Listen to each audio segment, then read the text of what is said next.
지금 방역 상황이 매우 심각해서 정부적 차원의 비상조치가 있어야 될 것 같다는 말씀을 제가 어제 드렸습니다. 제가 어제는 선제적인 검사 때문에 하루 일정을 다 취소했는데 오늘 상황을 보면 계속 환자 수가 많이 늘어나고 있어서 좀 더 적극적이고 선제적인 조치가 필요하겠다는 생각이 듭니다. 가장 중요한 것은 아마도 이제 환자 발생 숫자의 증가에 따라서 이제 위중증 환자가 증가하고 결국 위중증 환자에 대한 대응 시스템이 매우 좀 한계에 도달하고 있어서 병실 확보, 의료 인력 확보 이 문제에 우리가 좀 더 신경을 써야 될 것 같아서 오늘 보라매 병원에 한번 상황을 보러 왔습니다. 지금까지 진행된 음식품 대표 논쟁에서도 맥락이 달라지는 건가요? 말씀드렸던 것처럼 지금 다시 이제 대유행이 확산되고 있기 때문에 불가피하게 아마도 사회적 거리두기 강화라든지 방역 지침을 강화해야 될 상황이 되는 것 같습니다.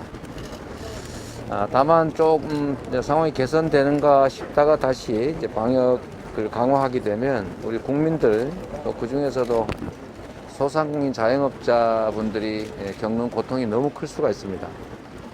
지금까지는 주로 금융지원, 즉 현재의 피해를 미래로 미루는 방식의 대응을 해왔고 정부의 재정 지원은 매우 취약했기 때문에 앞으로 더 견뎌내기가 쉽지 않을 거라는 판단이 듭니다. 그래서 마침 윤석열 후보께서 50조 지원 말씀을 하셨고 또 김종인 총괄선대위원장께서도 100조 지원 말씀을 이미 하신 상태이기 때문에 정부의 판단의 여지, 결정의 여지가 상당히 넓어졌다고 생각이 됩니다.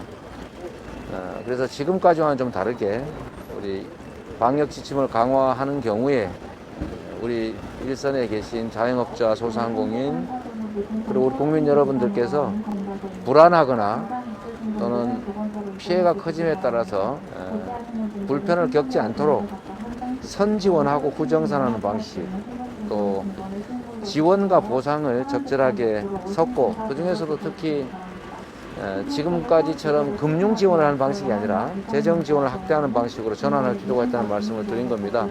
정부로서는 재정 지원 확대에 따라서 국가 재정 부담이 늘어나는 것이 매우 부담스러울 수 있는데 마침 야당의 적극적인 주장도 있고 또 저의 입장도 지금까지의 지원이 매우 적었다 또 지원을 늘려야 된다는 입장이기 때문에 정부에서도 적극적으로 추경 편성으로 화답해 주시기를 기대합니다. 오늘 입장을 낸 것은 그와 같은 방향을 천명했다고 보시면 되고 야당의 적극적인 논의 참여 또 정부의 적극적인 지원 또는 보상 방안 추진을 요청드립니다. 방역 상황이 좀 위급해서 일부러 없던 일정 만들어 온 거니까요. 그건 다음 기회에 저희가 말씀드리도록 할게요.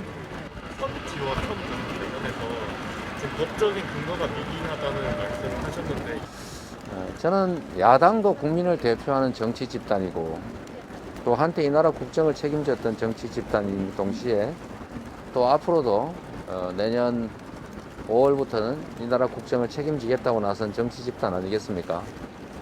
그래서 앞에서는 지원을 대폭 늘리자라고 하고 뒤에서는 지원 확대 방안을 발목을 잡는 그런 이중 형태로는 우리 국민들의 지지를 얻기 어려울 것이다 라는 점을 좀 말씀드리고 싶습니다. 저는 이번에 지금 전화 아니면 우리 더불어민주당 측이 선지원 후정산 또는 금융보다는 재정 지원 우선 이런 방식의 야당이 실질적으로 협조하느냐 아니냐가 50조 발언, 100조 발언의 진정성 여부를 판단하게 할 것이다 라고 봅니다. 우리 국민들께서 사리가 분명하기 때문에 이런 양도구역적인 행태로 국민을 속이는 것은 아마 더 이상 우리 국민들이 용납하지 않을 것이라는 말씀을 드립니다. 뭐 돈이 남으면야 지원이 뭐 문제가 되지 않겠죠.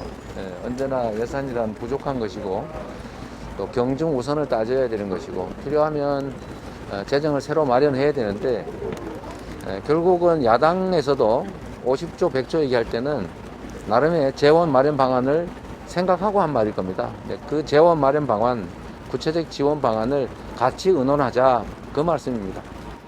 예, 고맙습니다. 고맙습니다. 네, 고맙습니다. 고맙습니다.